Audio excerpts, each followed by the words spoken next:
Olá, seja muito bem-vindo ao meu canal. Eu sou o professor Gabriel Vacarello. Já comece se inscrevendo no canal, ativando o sininho para receber notificação de tudo que acontece por aqui. Curta e, no final do vídeo, evidentemente, deixe o seu comentário. Mas vamos lá, hoje eu queria trabalhar um tema muito importante para o matrimônio, que foi extraído de um livro, de uma pequena obra que se desmembrou em várias outras obras, aplicadas a certas especificidades dos relacionamentos humanos, que é As 5 Linguagens do Amor, de Gary Chapman. As 5 linguagens do amor surgem a partir da experiência de terapia de casal ao longo de muitos anos, feita por Gary Chapman. Ele notou que ao longo dos relacionamentos havia o emergir de uma realidade que era comum em todos os relacionamentos, que eram reclamações, tá certo? E todas as pessoas, evidentemente, têm as suas razões para reclamar do que quer que seja no relacionamento. Mas acontece que ele notou também que essas reclamações, elas possuíam, todas elas, algumas raízes que podiam ser identificáveis. Mais especificamente, 5 raízes identificáveis para todas essas reclamações que surgiam no meio dos relacionamentos. E Gary Chapman, ele diz que essas 5 raízes das reclamações podem ser nomeadas como 5 linguagens do amor, ou seja, como 5 coisas que expressam, que falam, que comunicam ao outro que aquela pessoa está sendo amada, ok? Antes de continuar, eu queria dizer para você algumas coisas bastante importantes. Notem, em primeiro lugar, nós, seres humanos, vejam, agora neste momento, eu farei uma espécie de apresentação de como surgem os sentimentos e os afetos, tudo bem?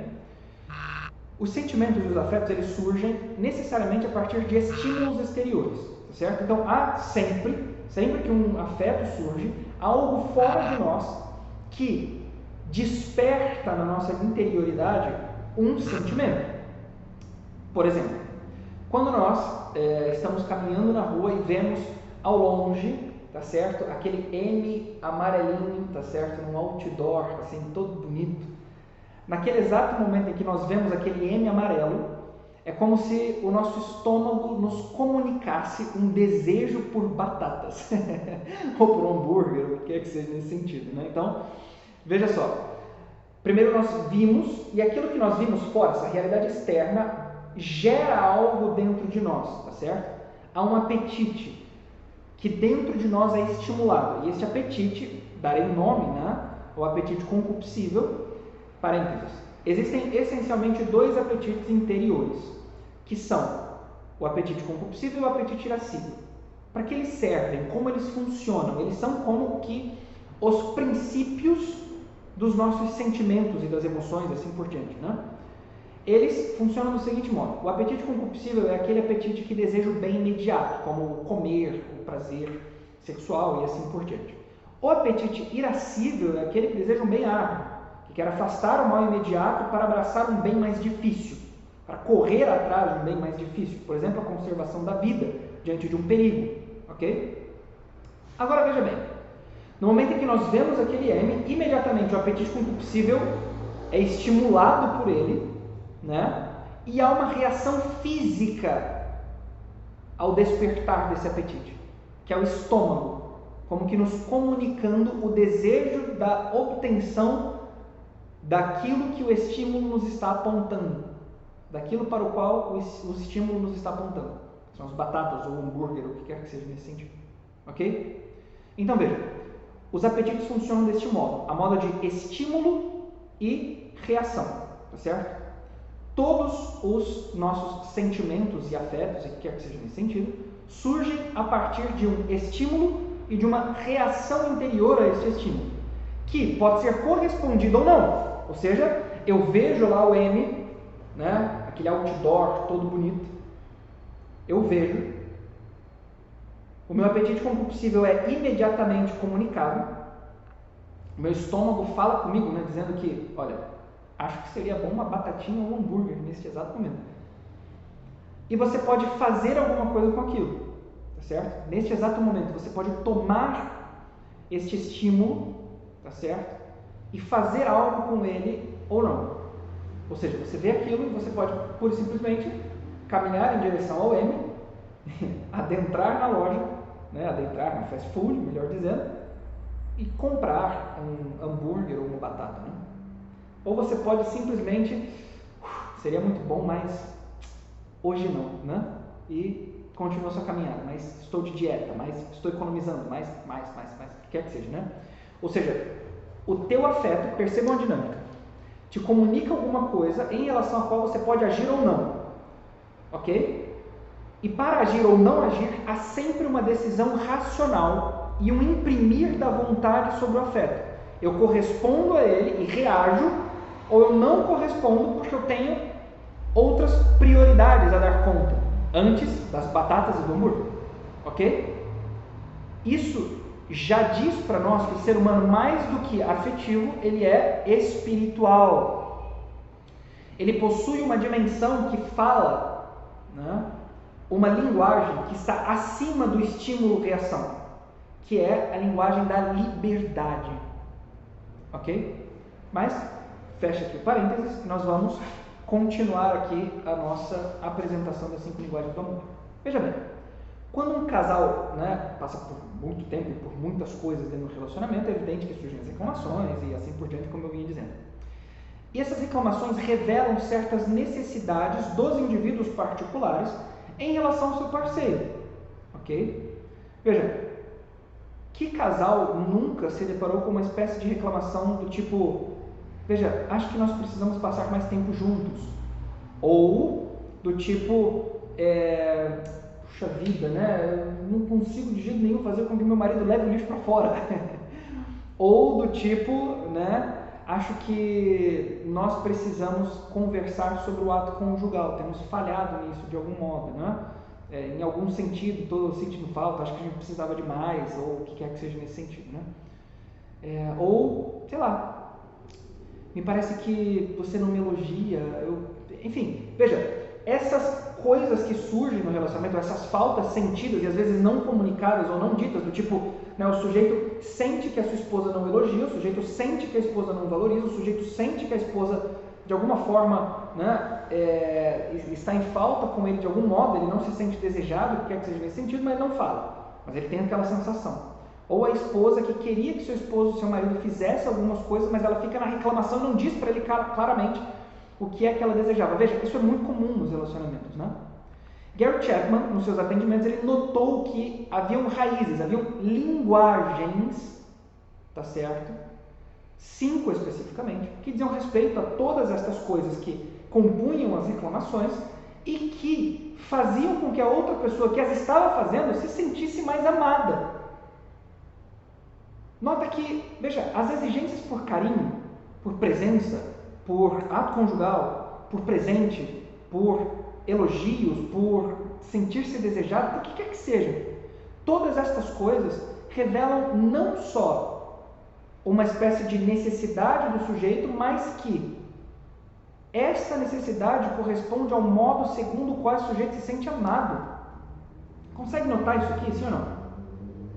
É evidente que nós estamos falando a respeito de uma realidade afetiva, mas notem, dentro de um relacionamento, os afetos e o amor a nível espiritual, essas duas coisas se coadunam, elas estão profundamente unidas, né?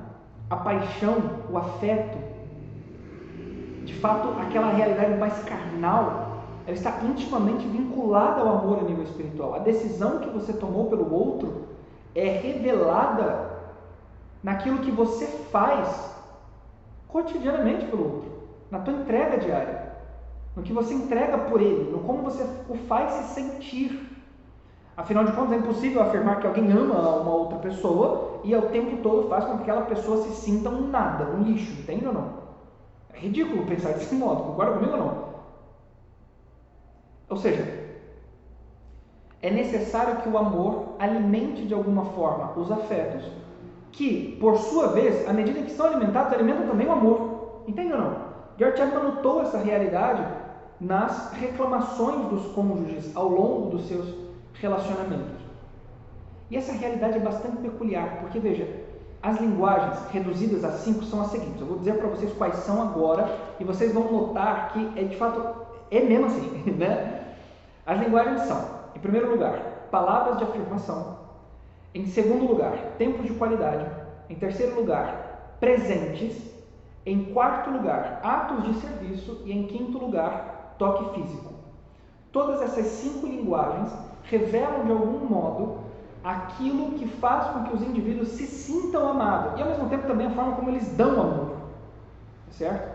O que são essas 5 linguagens do amor? Veja, quando nós falamos sobre palavras de afirmação, vamos para a primeira delas, né? Nós estamos falando de uma realidade que toca, evidentemente, no falar, nas palavras, nos elogios, ok? Existem pessoas que sentem falta de que a outra pessoa diga a ela, tá certo? Certas coisas como o quão bonita ela é, ou quão bonita ela está, ou quão bem ela realizou um determinado trabalho. Veja, dizer essas coisas não revela que a outra pessoa só faz porque ela quer receber aqueles elogios. Às vezes não, mas porque esses elogios despertam afetos muito positivos e que fazem com que ela de alguma forma se sinta amada. Puxa vida, a outra pessoa sabe que isso é importante para mim, por isso ela fez. Isso é bonito, entende?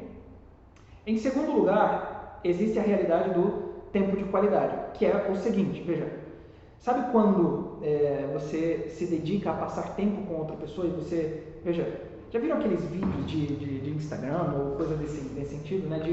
Veja, nós combinamos um encontro com os amigos e colocamos todos os celulares na mesa e quem pegasse o celular primeiro receberia uma punição, sei lá, nesse sentido, entende? Ou seja, o tempo em que vocês estão se dedicando uns aos outros é um tempo exclusivo de um para o outro.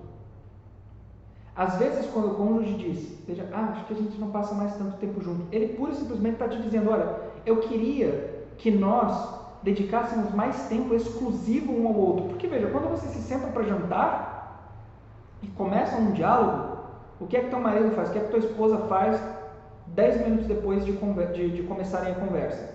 É pegar ali o aparelho celular e começar a vasculhar no Instagram, no Facebook, no YouTube, no Mercado Livre, sei lá, entende? Enfim, e não dedicar-se exclusivamente a você. E você sentir falta disso. Isso pode ser um indício de que o tempo de qualidade é uma realidade que você desejaria ter, né? O teu pedido por viagens, por um passeio, isso revela a necessidade de tempo de qualidade. Os presentes, terceira linguagem do amor, são bastante evidentes, né? Então, o desejo por ganhar certas coisas. Para algumas pessoas é muito importante que o marido chegue em casa, por exemplo, com um buquê de flores. Presentes não são joias, carros, casas, e o que quer que seja nesse sentido absurdamente caro. Qualquer coisinha é sinônimo de sentir-se amado. Como um pequeno presente. Olha, eu vi essa coisa, hoje eu lembrei de você e tal, e deixa ali, né? Percebe? Ou uma espécie de bilhete, né? Uma cartinha, um poeminha e tal, e deixa como um presente para outra pessoa e ela vai ler, você preparou aquilo de maneira especial para ela, feito com sua própria mão. Percebe ou não? Em quarto lugar, atos de serviço. Essa é a clássica, a esposa que queria que o marido levasse o lixo para fora, né? Veja, mas também o marido que gostaria que a esposa se dedicasse mais a colocar a mesa, por exemplo, a colocar, servi-lo, né? Colocar o prato para ele. Isso é um indício de necessidade de atos de serviço, que a outra pessoa fizesse coisas por você, para você. Em quinto lugar, o toque físico, que não se revela única e exclusivamente no ato conjugal, que foi o exemplo que eu dei em primeiro lugar, no início deste vídeo, mas pode ser também um simples toque, como um estar sentado um ao lado do outro, para jantar e as pernas se tocarem, ou as mãos dadas na oração feita antes do jantar, percebe? Não é só o ato conjugal, mas qualquer toque, um abraço, um beijo antes de sair de casa, um abraço um pouco mais longo, entende? Que são coisas que de alguma forma revelariam o amor que se tem pela outra pessoa. Veja, é necessário que você saiba que o outro te ama. Necessário no sentido de que, não que você precisa saber, mas que você sabe que o outro te ama. Você sabe que o teu cônjuge te ama. Mas todas essas coisas funcionam como, diz Gary Chapman, um combustível no tanque do amor, que precisa ser preenchido de algum modo para que esse tanque permaneça sempre, né, cheio, de tal forma que a outra pessoa permaneça como que consciente, contente com o amor recebido, que foi dado. Note bem, todas essas coisas revelam de algum modo, né, uma realidade afetiva que completa o amor conjugal. E todas elas podem ser resumidas no seguinte: para que o amor seja vivido de maneira plena, é necessário que você se esqueça de si e se dedique ao outro. Para que você dê amor, é necessário que você saiba aquele modo segundo o qual a outra pessoa se sente amada. E você se esqueça de si para que o outro seja amado e o sirva. Veja, o princípio é: preocupe-se com servir. É evidente que, indicando o livro, eu estou indicando para vocês também a aquisição do livro e assim por diante, né? E no final do livro aqui, existe um teste para saber qual é, né, a linguagem do amor própria de cada um e assim por diante. Veja, saber qual é a do outro torna mais fácil de saber como dar ao outro o amor que ele está pedindo, percebe? Como servi-lo melhor, como entregar-se melhor, como fazer do outro feliz naquilo que ele exige enquanto ser amado, percebe? Isso é o próprio do matrimônio. Entregar-se pelo outro de maneira benevolente, pensando nele e não em si. Espero que esse vídeo tenha te ajudado de algum modo. Se te ajudou, comenta aqui em que te ajudou. Dê aqui sugestões de vídeos que você gostaria que aparecessem por aqui, tá certo? E nós nos vemos então no próximo. Um forte abraço, fique com Deus e até lá. Tchau, tchau.